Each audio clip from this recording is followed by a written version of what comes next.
Serangan Rusia telah menewaskan ribuan warga sipil di Ukraina sejak melancarkan invasi pada Februari tahun 2022. Meskipun Moskow berulang kali membantah menargetkan warga sipil dan infrastruktur sipil. Rusia menyerang rumah sakit anak utama di Kyiv dengan rudal di siang bolong pada Senin, tanggal 9 Juli tahun 2024, menghujani kota-kota lain di Ukraina dengan rudal, menewaskan sedikitnya 41 warga sipil dalam gelombang serangan udara paling mematikan selama berbulan-bulan. Para orang tua yang menggendong bayi berjalan di jalan di luar rumah sakit, linglung dan terisak-isak setelah serangan udara siang hari yang langka itu. Jendela-jendela pecah dan panel-panel terlepas dan ratusan warga Kyiv membantu membersihkan puing-puing. Itu menakutkan, saya tidak bisa bernapas, saya mencoba menutupi bayi saya. Saya mencoba menutupinya dengan kain ini agar dia bisa bernapas, kata Svitlana Kravchenko, 33 tahun, kepada Reuters. Presiden Volodymyr Zelensky, yang singgah di Polandia sebelum berangkat ke Washington untuk menghadiri pertemuan puncak NATO, menyebutkan jumlah korban tewas mencapai 37 orang, termasuk 3 anak-anak. Lebih dari 170 orang terluka. Namun jumlah korban dari lokasi serangan di berbagai daerah berjumlah sedikitnya 41 orang. Menulis di Telegram, Zelensky mengatakan lebih dari 100 bangunan telah rusak, termasuk rumah sakit anak-anak dan pusat bersalin di Kyiv, tempat penitipan anak dan pusat bisnis serta rumah-rumah. Teroris Rusia harus bertanggung jawab atas hal ini, tulisnya. Kekhawatiran tidak menghentikan teror. Ucapan belasungkawa bukanlah senjata. Kementerian Dalam Negeri mengatakan kerusakan juga terjadi di kota-kota di bagian tengah Kryvyi Rih dan Dnipro serta 2 kota di bagian timur. Pemerintah mengumumkan hari berkabung pada hari Selasa untuk salah satu serangan udara terburuk dalam perang tersebut, yang dikatakannya menunjukkan bahwa Ukraina sangat membutuhkan peningkatan pertahanan udaranya dari sekutu baratnya. Pertahanan udara menembak jatuh 30 dari 38 rudal, kata Angkatan Udara. Sebuah video daring yang diperoleh Reuters menunjukkan sebuah rudal jatuh ke arah rumah sakit anak-anak yang diikuti oleh ledakan besar. Lokasi video diverifikasi dari penanda yang terlihat. Dinas Keamanan Ukraina mengidentifikasi rudal itu sebagai rudal jelajah Kiai Haji 101. Otoritas militer Kyiv mengatakan 27 orang tewas di ibu kota, termasuk 3 anak-anak, dan 82 orang terluka akibat serangan rudal utama dan serangan yang terjadi 2 jam kemudian.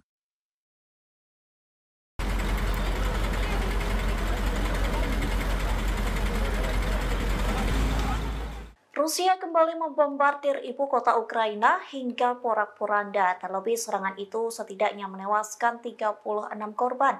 Warga pun berusaha membersihkan puing-puing bangunan yang hancur akibat bom Moskow. Dikutip dari AFP, Rusia menyerang lingkungan Sirat, Kiev, dan beberapa kota lainnya. Adapun serangan itu diluncurkan pada siang hari. Tercatat serangan di siang bolong jarang diluncurkan Moskow ke Ukraina. Akibat serangan itu, 3 lusin orang tewas dan puluhan luka-luka. Ukraina mengutuk serangan tersebut sebagai tindakan keji terhadap warga sipil. Seorang warga setempat yakni Galina menceritakan detik-detik serangan Rusia ke Ukraina. Saat serangan Moskow, Galina mengaku sedang berjalan-jalan bersama anjingnya. Tak lama terdengar 3 ledakan dan bangunan mulai runtuh akibat serangan Moskow. Galina pun mengaku situasi mencekam hingga rumah-rumah di Kiev terasa seperti menimpa tubuhnya.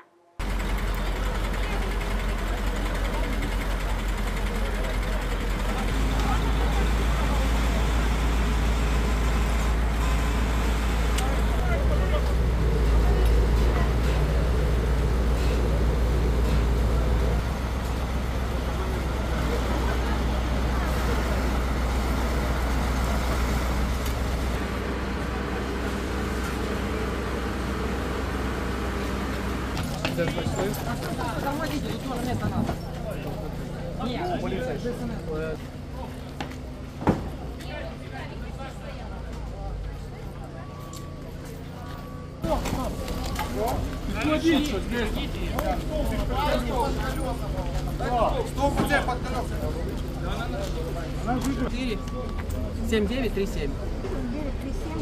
Дежурная часть ДСНС? Нет, команда спасения.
Увидел свист ракеты.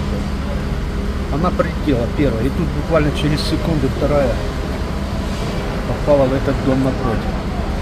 Ну, видите, там окна везде повыбивало, ничего хорошего. Мы гуляли с собакой, услышали 3 взрыва, зашли в подъезд. И начались еще взрывы. И было ощущение, что дом на тебя падает. А когда выскочили из подъезда, увидели, там горит, и школа, вон все окна повыбиты. Мы выскочили на улицу, увидели, там горит. Школа вся, тут вот все окна валяются. Ну вот, в общем-то, короче, сразу шок был, даже не понимали, что делать. Потом побежали, посмотрели, а что мы чем помочь не можем. Вызывали скорые, пожарную, милицию, ну, в общем, все, что могли, все вызывали. Ну, а теперь вот там стоим, что помогаем, вон бутерброды ребятам делали, чтобы что-то перекусить могли. Чем можем, тем помогаем. Готов и хочет остановить войну на Украине, мы к этому относимся вполне серьезно. Donald Trump mengklaim bisa mengakhiri perang antara Rusia dan Ukraina jika terpilih menjadi Presiden Amerika Serikat. Pernyataan Donald Trump itu pun langsung direspons oleh Presiden Rusia Vladimir Putin. Putin mengaku meyakini ucapan Trump dan menganggapnya sungguh-sungguh untuk mengakhiri perang. Dilansir dari Reuters, respon Putin itu disampaikan saat konferensi pers di Kazakhstan pada Kamis 4 Juli 2024. Dalam kesempatan itu, Putin mengatakan bahwa ia yakin bahwa Donald Trump tulus ingin mengakhiri perang. Putin pun mengatakan akan mendukung gagasan Trump untuk mengakhiri perang tersebut. Meski demikian, sampai saat ini ia pun mengaku tidak tahu bagaimana Trump akan mewujudkan rencananya itu jika terpilih sebagai Presiden Amerika Serikat. Diketahui sebelumnya, Donald Trump menyatakan bahwa dirinya bisa menyelesaikan perang antara Rusia dan Ukraina jika terpilih menjadi Presiden Amerika Serikat. Bahkan Trump menekankan bahwa konflik tersebut bisa selesai sebelum Januari 2025. Hal itu diungkapkan Trump saat debat dengan Presiden Joe Biden pada pekan lalu. Вы знаете, то, что господин Трамп как кандидат в президенты заявляет о том, что он готов и хочет остановить войну на Украине, мы к этому относимся вполне серьезно.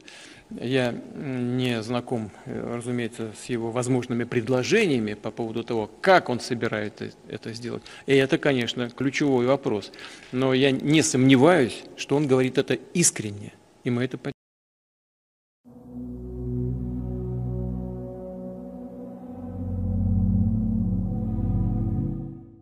Buntut serangan dari Rusia, Presiden Ukraina Volodymyr Zelensky mengaku sengsara. Dalam sepekan, ia mengaku diserang oleh pasukan Angkatan Udara Rusia dengan 700 bom, rudal, dan juga drone. Imbas serangan tersebut, sejumlah infrastruktur vital Ukraina pun dilaporkan hancur lebur. Dilansir dari Tribunnews.com, kondisi tersebut disampaikan langsung oleh Zelensky, tepatnya pada Minggu 7 Juli 2024. Dalam pernyataannya, Zelensky mengaku bahwa serangan Rusia telah menyerang Ukraina secara terus-menerus. Serangan Rusia itu pun diakui Zelensky membuat ia dan rakyatnya sengsara. Terlebih dalam sepekan terakhir, Rusia telah menjatuhkan bom meluncur berpemandu yang mengakibatkan sejumlah infrastruktur pentingnya hancur. Ia juga mengatakan bahwa Angkatan Udara Rusia telah menyerang Ukraina dengan 700 bom, rudal, dan drone. Karena kondisi tersebut, Ukraina berupaya untuk memperkuat perisai pertahanan udaranya dengan bantuan Jerman dan juga Amerika Serikat. Di sisi lain, Kementerian Pertahanan Rusia mengklaim telah melumpuhkan 2.050 prajurit Ukraina dalam 24 jam terakhir.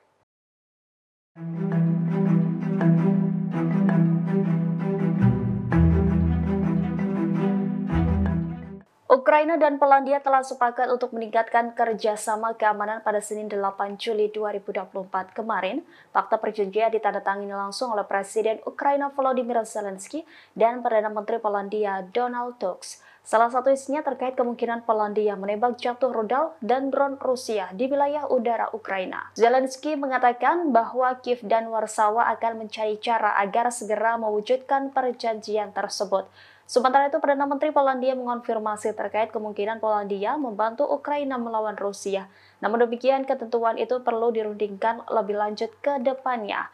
Tusk mengatakan bahwa perjanjian ini juga memerlukan peran NATO yang memegang tanggung jawab. Selain itu, Polandia Ukraina juga akan melibatkan sekutu NATO lainnya dalam pembicaraan ini. Sebelumnya, Zelensky telah meminta NATO untuk menembak jatuh rudal Rusia yang masuk selama beberapa bulan ini. Ia pun menyoroti Amerika Serikat dan Inggris yang membantu Israel menangkis serangan balasan Iran pada April lalu. Zelensky pun menilai dengan dibantunya Ukraina melawan Rusia tidak akan melibatkan blok tersebut secara langsung dalam konflik.